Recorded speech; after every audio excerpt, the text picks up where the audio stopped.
리뷰 요청을 굉장히 많이 받았던 제품을 리뷰하려고 합니다. 바로 플라이홀의 FX1인데요. 이게 MJX의 벅스 16 프로와 동일한 제품입니다. 근데 브랜드만 얘는 플라이홀이고 MJX는 벅스 16 프로라는 거를 가져가요. 근데 재밌는 거는 가격이 얘는 159불에서 한 174불 정도가 되고요. 벅스 16 프로 같은 경우는 알리에서 최저가가 한 200불 정도가 됩니다. 그래서 이 제품이 대략 한 40불 정도, 우리로 치면 한 5만원 정도 더 싼 건데, 일단 개봉을 하고 리뷰를 하도록 하겠습니다.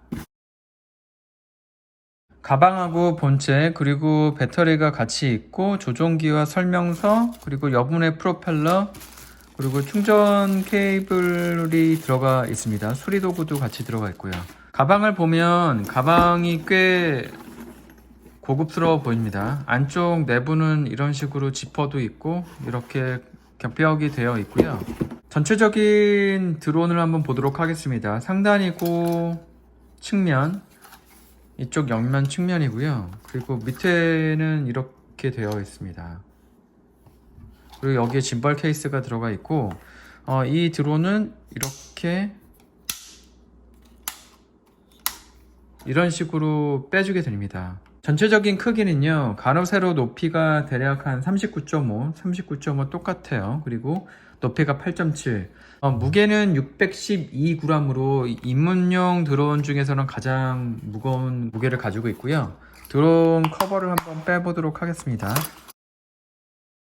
안쪽에는 삼축 짐벌에 EIS가 들어가 있고요. 렌즈의 밝기는 F값으로는 2.02 들어가 있습니다. F11 4K 프로나 다른 드론에 비해서 밝은 렌즈 값을 가지게 되어 있고요. 영상 화소수는 4K라고 되어 있는데 정확하게 말하면 2160p입니다. 2.7K. 2.7K를 보통 4K라고도 하기도 합니다. 안쪽에는 3분의 1인치짜리 CMOS 센서가 들어가 있는데요. 오늘 촬영을 해보니까 기존에 제가 리뷰를 했던 F11 4K 프로나 SG906 프로보다는 확실히 영상의 퀄리티가 엄청 좋아졌습니다. 현재 시점으로 봤을 때는 영상의 화질이 가장 좋은 거는 KF101이고요. 왜냐하면 이미지 센서가 소니께 들어가 있어요. 그런데 얘는 소니 센서는 아닌 것 같은데 F11 4K 프로나 SG906 프로와 비교해서는 이 드론이 훨씬 화질이 많이 좋아졌습니다. 비교 영상을 한번 보시면 좋을 것 같고요. 매빅 미니 SE랑 같이 비교를 해본 영상도 한번 보여드리도록 하겠습니다. 이 모터 같은 경우에는 기존 입문용 드론 같은 경우에는 얘가 1806 모터가 들어가 있어요. F11 4K 프로나 KF101 SG906 프로 전부 다 1806이 들어가 있는데, 얘는 특이하게 2204 브러실리스 모터가 들어갔습니다. 파워가 훨씬 더 세졌다고 보시면 되는 거고요. 배터리는 상단에 있는 버튼을 눌러서 빼주게 됩니다. 배터리 같은 경우에는 11.4V 3200mAh짜리가 들어갔습니다. 비행시간은 대략 한 30분 정도가 돼요. 정확하게는 한 28분 정도가 된다라고 그러고, 완전 충전을 하는데 걸리는 시간은 5시간 반 정도. 그런데 45W PD 차저로 이제 12V짜리 3A 충전기로 충전을 하게 되면 1시간 안에도 충전이 되게 됩니다. 충전은 이 안에 있는 C타입의 케이블, 여기로 충전을 하게 되면 되는 거고요. 이쪽에 메모리 카드를 넣는 구멍이 있습니다. 이쪽에는 메모리 카드는 128기가까지 지원을 해주고 있습니다. 이쪽 날개에는 이렇게 이런 스탠드가 있어서 폈다 접었다 할 수가 있는 방식입니다. 전체적으로 만듦새를 본다라고 그러면요, 상당히 좋아요. SG906이나 F11 4K 프로보다도 사실은 만듦새가 훨씬 더 고급스러워 보이기는 합니다. 방풍 레벨 같은 경우에는 4레벨인데요. F11 4K 프로는 7레벨이었고 SG906 프로는 6레벨이었는데 방풍 레벨은 살짝 떨어지긴 합니다. 근데 방풍 레벨이 4레벨이라고 하면 초속 7.9m까지 버티는 수치고요. 초속 7.9m 같은 경우에는 시속으로 바꾸게 되면 28.4km 정도가 됩니다. 대략 한 30km 정도의 바람 세기를 견딜 수 있다라고 보시면 되는 것 같고요. 드론과 조종기 그리고 앱을 페어링하는 방법을 알려드리도록 하겠습니다. 요거 문의 주시는 분들이 굉장히 많아요. 전원 버튼은 여기인데 전원 버튼을 켜기 전에 짐벌 캡을 빼주셔야 이 안에 있는 모터가 상하지 않습니다. 그래서 바깥쪽으로 놓고 전원 버튼을 꾹 누르고 있습니다.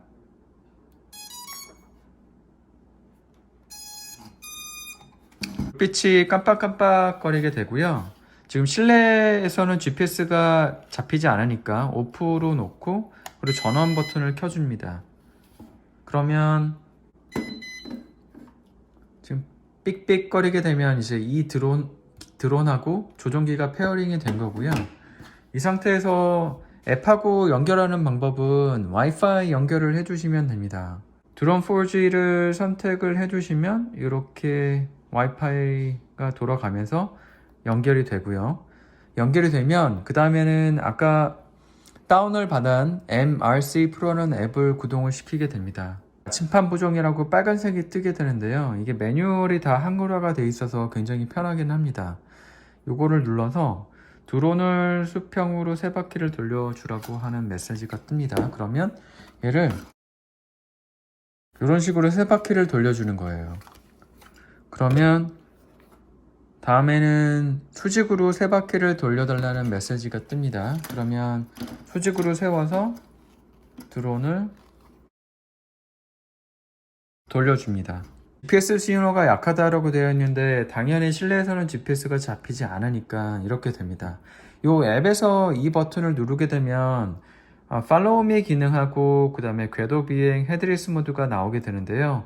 Follow Me는 이 핸드폰에 있는 GPS를 이 드론이 따라가게 되는 거예요. 이미지 팔로잉하고는 좀 다른 거고요. 궤도 비행 관련된 거는 조종자를 중심으로 이게 이제 360도 선회 비행을 하게 되는 거고, 헤드리스 모드는 조종자 관점에서 드론이 좌우로 움직이게 되는 거예요. 이게 헤드리스 모드를 끈 상태라고 그러면 얘를 이렇게 놓으면 이렇게 반대로 가겠죠. 근데 헤드리스 모드를 켜게 되면 이렇게 놓으면 얘가 이런 식으로 가게 됩니다. 그리고 이제 이 상태에서 연결이 되고 나면 여기 있는 핸드폰 거치대를 빼줍니다. 얘를 톱니바퀴를 늘려주게 되면 최대 비행고도 120m, 얘는 꺼주시게 되면 되고, 선해 반경이 이제 이름을 나타냅니다. 그래서 뭐 9m로 할 거냐, 5m로 할 거냐, 아니면 50m로 갈 거냐에 되는 거고, 리턴 고도 같은 경우는 리턴 투 홈을 하게 되면 리턴 투 홈에 갈 때 고도를 확 올려주게 되는데, 그 고도를 어떻게 할 건지에 대한 겁니다. 나침반 보정하고 자이로 보정 다 끝냈고요. 기압계랑 그 다음에 두 번째 탭을 누르게 되면 짐벌 캠퍼스 보정하고 미세 조정에 대한 것들이 좀 있습니다. 드론을 어떻게 켜야 되냐? 그러면 이 잠금 버튼을 눌러주시게 되면 저렇게 드론이 락이 풀리게 되는 거예요. 락이 풀린 상태에서는 동작을 하지 않으면 저렇게 꺼지게 되는 거예요. 그리고 이게 자동 이륙 버튼이에요. 그래서 얘를 눌러주게 되면 얘를 슬라이드로 쭉 눌러주면 얘가 자동으로 이륙하게 됩니다. 아니면 락을 푼 상태에서 그냥 얘를 올려줘도 얘가 이륙을 하게 되는 거고요. 얘를 밑으로 내려주게 되면 드론이 착륙을 하게 되는 거예요. 실제 영상 화질을 한번 보여드리도록 할게요.